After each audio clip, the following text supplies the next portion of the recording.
नमस्कार मंडळी, गजानन चव्हाण या यूट्यूब चॅनलला सबस्क्राईब करा आणि नवीन व्हिडिओच्या अपडेटकरिता बेल आयकॉनच्या ऑलवर क्लिक करा।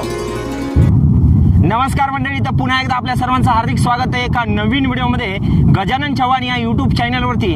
मंडळी, आपल्या चॅनलवरती बरेचशी मंडळी जे आहेत, म्हणजे जे सबस्क्रायबर जे आहेत, तर समृद्धी महामार्गाची अपडेट घेण्याच्या इच्छुक असणारे सबस्क्रायबर आहेत। पण त्यांना मी सांगू इच्छितो की आपण सध्या गावाकडे आलेलो आहोत सुट्टीमुळे, आणि त्यातले त्यात कोरोनामुळे लॉकडाऊन असल्यामुळं आपण गावाकडे आलेलो आहोत। आणि मागचा एक व्हिडिओ आपण पाहिला की जवळजवळ आपण 200 किलोमीटर प्रवास करून समृद्धी महामार्गाची अपडेट घेण्यासाठी मुद्दामून गेलो होतो। त्या ठिकाणी जाऊन सुद्धा आपण 2 व्हिडिओ कव्हर केलेले होते आणि ते तुमच्यापर्यंत आपण पोहोचलेले आहेत। बऱ्याचशा प्रमाणामध्ये आपल्याला म्हणजे एवढं माझं समाधान तर झालेलं नाहीये, कारण मंडळी तुम्हाला एक सांगू इच्छितो की मी 200 किलोमीटर मुद्दामून समृद्धी महामार्गाची अपडेट देण्यासाठी ते काम पाहण्यासाठी गेलेलो होतो, परंतु त्या व्हिडिओला पाहिजे तेवढा प्रतिसाद तुमचा मिळत नाहीये। असो, आजचा जो व्हिडिओ आहे तो माझ्या गावाच्या जवळ असलेले एक देवस्थान आहे, एक हिल आहे। या हिलला भेट देण्यासाठी आज मुद्दामून मी आलेलो आहे, कारण आपल्या चॅनलवरती आपण मागचा जो व्हिडिओ टाकलेला होता समृद्धी महामार्ग, त्यानंतर जवळजवळ आज आपण 3 ते 4 दिवसानंतर आपला हा व्हिडिओ येत आहे। तर आजचा जो व्हिडिओ आहे तुम्हाला सांगितल्याप्रमाणे की माझ्या गावापासून जवळजवळ 10 ते 15 किलोमीटर अंतरावरती असलेलं एक हिल आहे, म्हणजेच माळ आहे। तर या माळावरती देवी आहे, या देवीचं दर्शन घेण्यासाठी आज मुद्दाम म्हणून मी आलेलो आहे। माझ्या गावापासून 10 ते 15 किलोमीटर अंतरावरती असलेला हा गड आहे, आणि इथं आपण बॅकग्राऊंडला पाहत आहात हाच तो डोंगर ज्याला इंद्रायणीचा माळ म्हणून ओळखल्या जातं। या गडावरती, या डोंगरावरती इंद्रायणी देवी म्हणून वास्तव्यास आहे, त्या देवीचं मंदिर आहे। इथून तुम्हाला नजरेस पडतच असेल। तर या ठिकाणी आज आपल्याला जायचं आहे। या गडावर जाण्यासाठी मी माझ्या गावाकडून आलेलो आहे, म्हणजे इकडल्या बाजूला माझं गाव रामपुरी हे गाव आहे।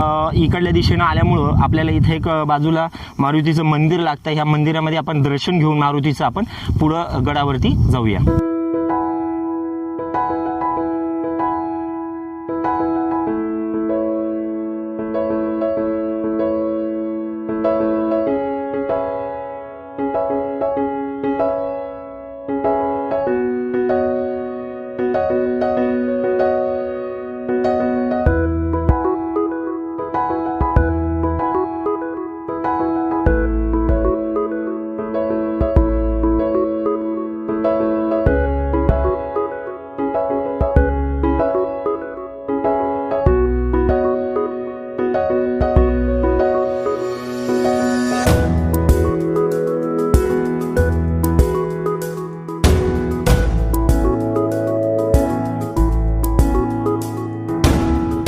तर मंडळी, आपण जवळजवळ या गडाच्या पायथ्याशी येऊन पोहोचलेलो आहोत। म्हणजे हा गड जो आहे ह्याची चढाई फार सोपी आहे, कारण हा जो गड आहे केवळ 400 मीटर उंचीचा गड आहे। या गडावर चढण्यासाठी आपल्याला पलीकडच्या बाजूनं रोड बनवलेला आहे, आणि असा कच्चा रस्ता आपल्याला वरती जाण्यासाठी पाऊल वाट आपल्याला इथून पाहायला मिळेल। म्हणजे या बाजूनं जर गेला तर तुम्हाला पाऊल वाटेनं वरती जायला मिळेल, परंतु जर तुमच्याकडे गाडी वगैरे असेल तर तुम्हाला पलीकडून गडाच्या पलीकडच्या दिशेने जो रस्ता बनवलेला आहे त्या रस्त्याने वरती तुम्ही तुमची वाहनं नेऊ शकता। तर हा गड जो आहे तो याची एकूण लांबी जी आहे तर 4 किलोमीटर एवढी याची लांबी आहे।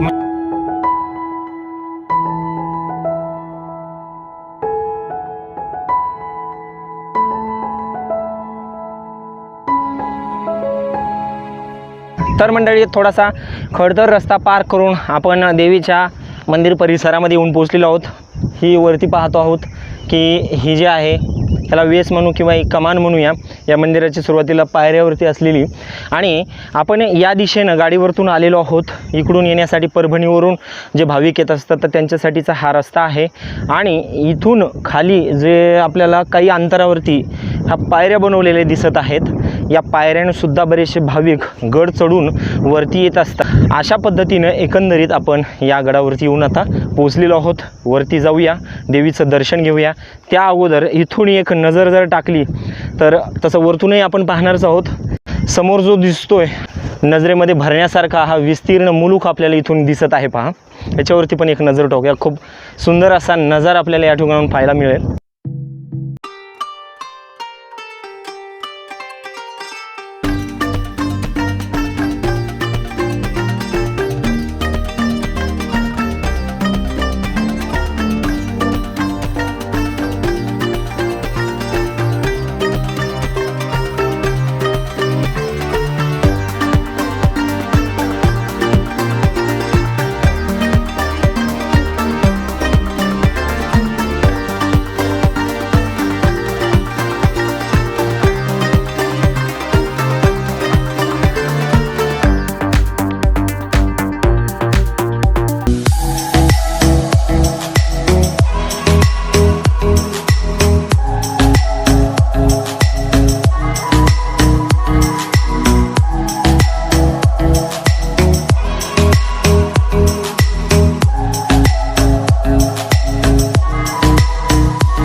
आपण एकंदरीत या देवीच्या सभामंडपामध्ये येऊन पोहोचलेलो आहोत आणि समोरचा जो प्रांगणातला परिसर पाहिला तो खूप भव्य असा आणि विस्तीर्ण असा डोंगरावरचा परिसर आहे.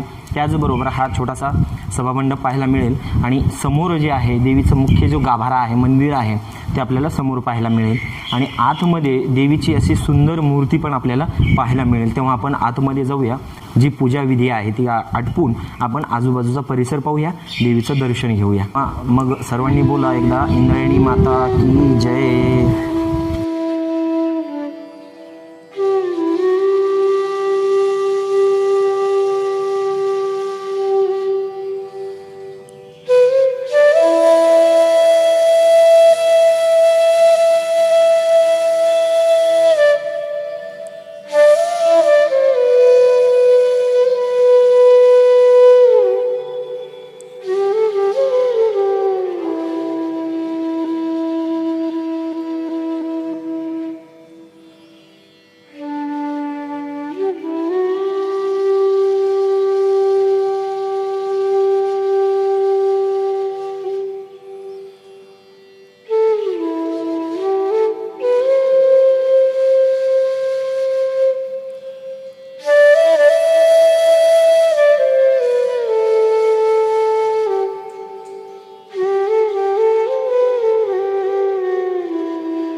मित्रांनो, पाठीमागं पाहतोय हे देवीचं मंदिर आणि देवीच्या पाठीमागच जर आपण आलो तर आपल्याला या आजूबाजूचा जो सुंदर असा परिसर या गडावरून पाहायला मिळतो.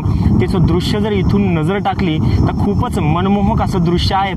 फार दूरवरचा परिसर आपल्याला या ठिकाणाहून पाहायला मिळतो. एक नजर आपण इथून या परिसरावरती टाकूया आणि एक व्ह्यू घेऊया आपण या परिसराचं. समोर पाहूया, इकडं फार ढगाळ वातावरण झालेलं आहे. कुठंतरी पाऊस इतर समोरच्या दिशेला या एवढा जो भाग आहे, एवढा पट्टा जो आहे, तर पाऊस आताही मोठ्या प्रमाणात तिथं पडत आहे असं दिसत आहे.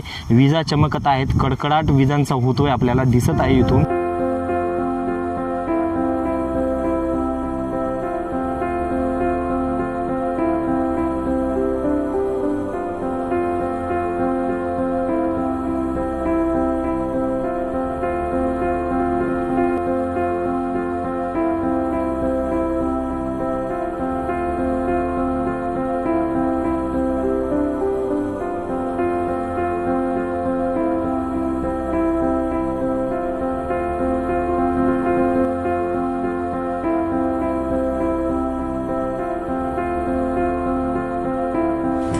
तर मंडळी, आपल्याला जायचं आहे या दिशेला, म्हणजे माझं जे गाव आहे रामपुरी ते या दिशेला आहे आणि इकडला जो पट्टा दिसत आहे आपल्याला पहा, हा पूर्ण म्हणजे काळ्या ढगांनी वेढलेला आहे. आता सध्या पाऊस त्या ठिकाणी सुरू आहे.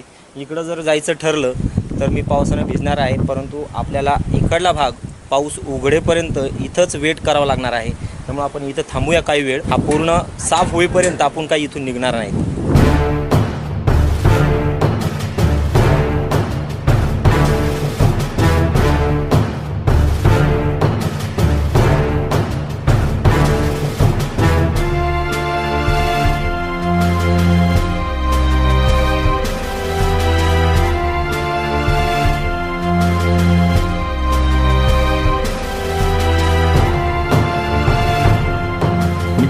या देवस्थानाची आख्यायिका जर पाहायची ठरली तर पूर्वीच्या काळी या परिसरामध्ये एक गोलासूर नावाचा राक्षस राहत होता. या गोलासूर नावाच्या राक्षसाने परिसरातील जे जनता असेल किंवा या ठिकाणी राहणारे जे ऋषीमुनी असतील तर यांना खूप त्रास द्यायचा तो. याच्या त्रासाला सर्वजण कंटाळले होते, खूप म्हणजे त्रासून गेले होते. त्यामुळं या परिसरातील जनतेने आणि त्या ठिकाणी असलेले ऋषीमुनी यांनी याच परिसरात असलेल्या जवळपासच्या परिसरात असलेला इंद्रदेव नावाचा राजा होता, तर यांची जी पत्नी होती इंद्रायणी नावाची, तर यांच्याकडे याचना केली, प्रार्थना केली त्यांना की या गोलासूर नावाच्या राक्षसापासून आमची मुक्ती करा आणि या गोलासूर नावाच्या राक्षसाला ठार करा. आणि त्या इंद्रायणी राणीने, म्हणजेच ती देवी स्वरूपात राणी होती, तर त्या देवीने या सर्व जनतेची, या ऋषीमुनींची प्रार्थना ऐकली आणि इथं येऊन या गोलासूर नावाच्या राक्षसाचा वध केला. वध केल्यानंतर तो अवाढव्य असा गोलासूर राक्षस इथंच पडला आणि ह्या डोंगराचा आकारसुद्धा राक्षसासारखाच आकार आहे असं म्हणतात. आणि तो गोलासूर नावाचा राक्षस पडला आणि हा डोंगर तयार झाला, ही टेकडी तयार झाली, हा माळ तयार झाला आणि या माळावरच या इंद्रायणी देवीनी राहण्याचा निर्णय घेतला. म्हणजेच या गोलासूर नावाच्या राक्षसाला मारून या ठिकाणी त्याला पाडलं आणि त्याचं एक डोंगराच्या स्वरूपात हे रूपांतर झालं आणि यावरच वास्तव्य या इंद्रायणी देवीने केलं आणि तिथूनच या इंद्रायणी देवीच्या नावावरून या माळाला इंद्रायणीचा माळ म्हणून ओळखलं जातं. आणि अशा पद्धतीनं ही इंद्रायणी देवीची आणि या परिसराची, या देवस्थानाची आख्यायिका आहे.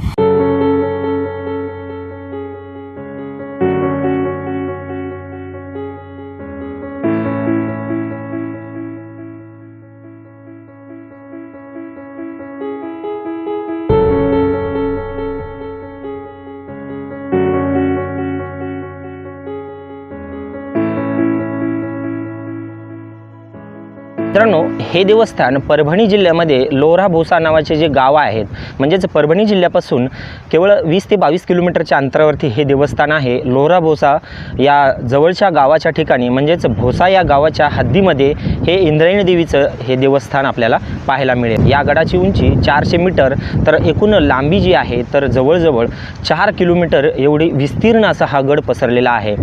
या गडाला जवळजवळ 6 किलोमीटरचा प्रदक्षिणा मार्ग आहे. 2 तास ते 2.5 तासामध्ये हा फेरा पूर्ण केला जातो. मित्रांनो, आपण पाहतो की सध्याच्याला सर्वत्र लॉकडाऊन आहे. लॉकडाऊनमुळे अनेक तीर्थक्षेत्र आणि देवस्थानं बंद आहेत, पर्यटन स्थळं सुद्धा बंद आहेत. परंतु तुम्हाला वाटत असेल की मी का भटकंती करतो आणि अशा देवस्थानांना का येतो?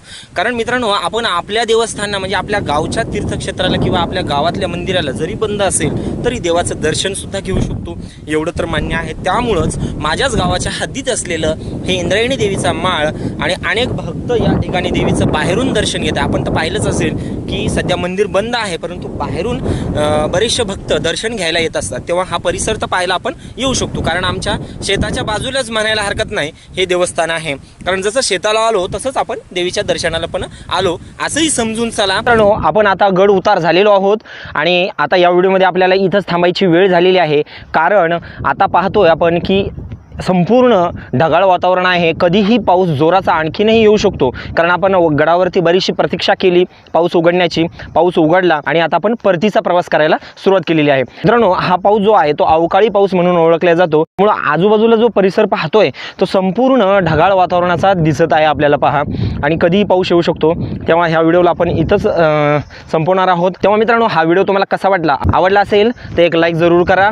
आपल्या चॅनलवरती नवीन असलेली मंडळी जी आहेत किंवा आपल्या चॅनलवरती आज नवीन आलेली जी मंडळी आहेत त्यांना विनंती आहे की आपल्या चॅनलला सबस्क्राईब करा आणि बाजूची जी बेल आयकॉन आहे त्याला सुद्धा प्रेस करा, जेणेकरून पुढील व्हिडिओची नोटिफिकेशन तुम्हाला तुमच्या मोबाईलवरती नक्की मिळत जाईल. तेव्हा या तीर्थक्षेत्राला अवश्य एक वेळेस भेट द्या आणि पुढील जे व्हिडिओ येणार आहेत ते आपले समृद्धी महामार्गाचे अपडेट घेणारे हे व्हिडिओ तर नक्कीच येणार आहेत. परंतु आपण अशाही व्हिडिओला, अशाही तीर्थक्षेत्राला भेट दिलेली व्हिडिओसुद्धा आपल्या चॅनलवरती तुम्हाला पाहायला मिळतील. तेव्हा जाता जाता एक व्हिडिओला लाईक जरूर करा. या व्हिडिओमध्ये इथंच थांबूया. पुन्हा भेटूया अशाच माहितीपूर्ण व नवीन व्हिडिओमध्ये. तोपर्यंत बोला इंद्रायणी माता की जय. Bye bye.